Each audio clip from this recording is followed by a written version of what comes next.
Vote আসে, vote যায়, তার সাথে সাথে বেড়ে ওঠে শাসক দলে থাকা নেতাদের সবার সম্পত্তি।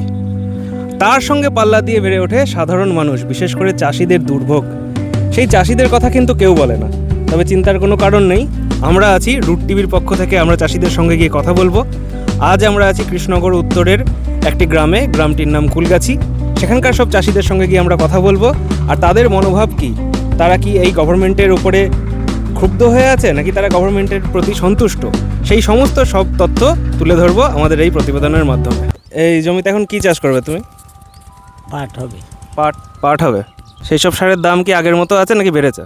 বিশাল বেড়েছে, মোটামুটি 1700 টাকা বস্তা, 10-26। তাহলে পাট চাষে আগে যেমন লাভ ছিল তেমন লাভ তো নেই।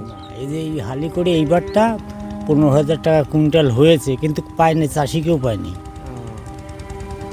তাহলে পাটের দাম থাকলেও তোমরা চাষিরা পাচ্ছ না।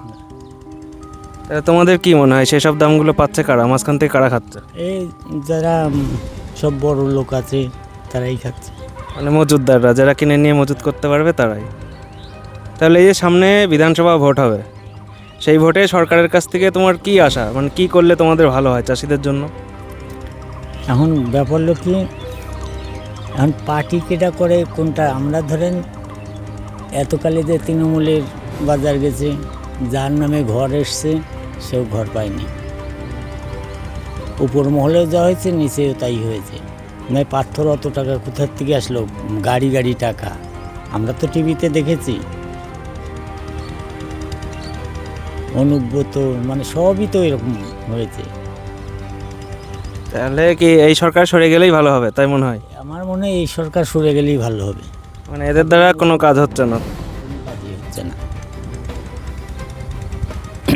কোনো কাজই এখানে। ব্যাপার কি, যারা ওই পার্টি করে তারাই পায়, তাছাড়া আর পায় না।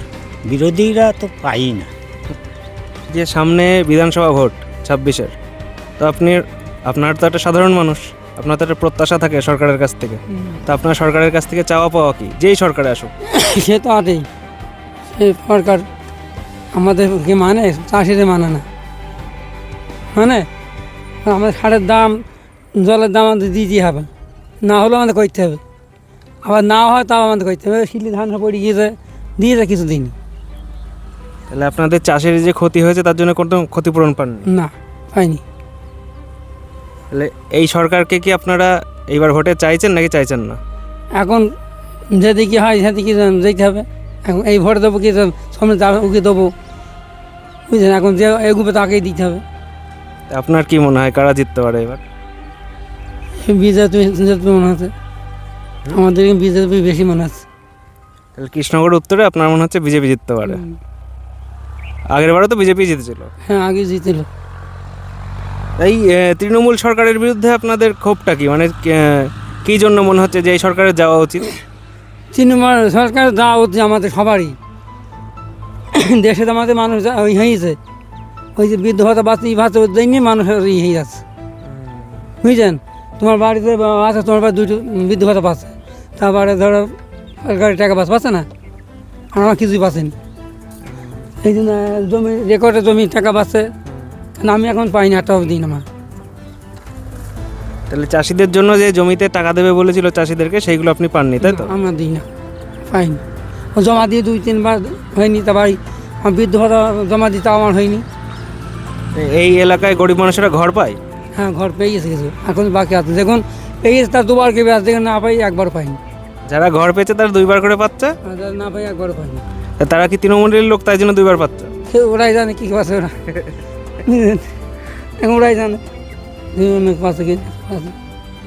তোমার এলাকায় অন্যান্য চাষিদের সাথে কথা বললাম, তো তাদের বক্তব্য যে এখনকার যে সরকার আছে, বর্তমান সরকার তৃণমূল, তারা চলে গিয়ে যদি বিজেপি আসে তাহলে ভালো হয়।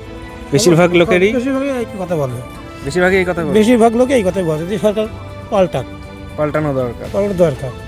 কিন্তু ধরো এটা কৃষ্ণনগর 1, কৃষ্ণনগর উত্তর, এখানে তো গতবারও বিজেপিই দাঁড়িয়েছিল। আর বিজেপি দাঁড়ানোর পরে দেখা গেল যে তারা তৃণমূলে চলে গেল, মুকুল রায়। এমনই তো হচ্ছে সব। সেরকম যদি আবার হয় তাহলে কি হবে? হলি সেটা কি করা যাবে? আমরা কিছু করতে পারবো? কিছুই করতে পারবো না। এখন তারা যদি এরকম ধারা করে তাছাড়া সবাই চায় যে সরকার বদল হোক, তাহলে তোমাদের চাষিদের সবারই দাবি যে এই সরকার বদল হয়ে নতুন সরকার হোক, নতুন সরকার বলতে কোন সরকার? ওই বিজেপি সরকার আসুক। এবার সার ওষুধ এইসবের দাম তো মোটামুটি বাড়াচ্ছে হচ্ছে কেন্দ্র সরকার, বিজেপি সরকারই। সারের দামটা বেশি বেড়ে ফেলছে। তাহলে যদি পশ্চিমবঙ্গে বিজেপি সরকার আসে তাহলে তোমাদের লাভটা কি হবে বলে তোমাদের মনে হয়? ওই যে মনে হচ্ছে যে ওই সরকারের সুবিধা হবে, মানুষের প্রলোভন দেখাচ্ছে তাহলে তোমরা সেই প্রলোভন দেখে মনে করছো যে মনে বিজেপি করছি। আসলে সুবিধা হবে। যে সুবিধা হবে সেইটাই। আমরা সারা নদিয়া জেলা এখন ঘুরে ঘুরে ভিডিও করছি, এরপরে আমরা সারা পশ্চিমবঙ্গ ঘুরে ঘুরে ভিডিও করব। এমন ভিডিও করতে অনেক সমস্যার সম্মুখীন হতে হয়। আমরা প্রথম যে সমস্যার সম্মুখীন হচ্ছি তা হচ্ছে শাসক দলের প্রতি সাধারণ মানুষের যে প্রচণ্ড ভয় আছে, তার ফলে তারা মুখ খুলে আমাদের সাথে কথা বলতে চাইছে না। আমরা যদি 3 জন মানুষের সাথে কথা বলি তাহলে 30 জন মানুষ আমাদেরকে রিজেক্ট করছে, আমাদের সাথে কথা বলতে চাইছে না। এমন রোদে রোদে ঘুরে আমরা ভিডিও করছি এবং অনেক সমস্যার সম্মুখীন হচ্ছি। তাই জন্য আপনাদের সাপোর্ট তো আমাদের খুব প্রয়োজন। আমাদের ভিডিওগুলো আপনাদের কেমন লাগছে সেগুলো কমেন্ট বক্সে লিখে অবশ্যই জানাবেন আর চ্যানেলটিকে সাবস্ক্রাইব করবেন।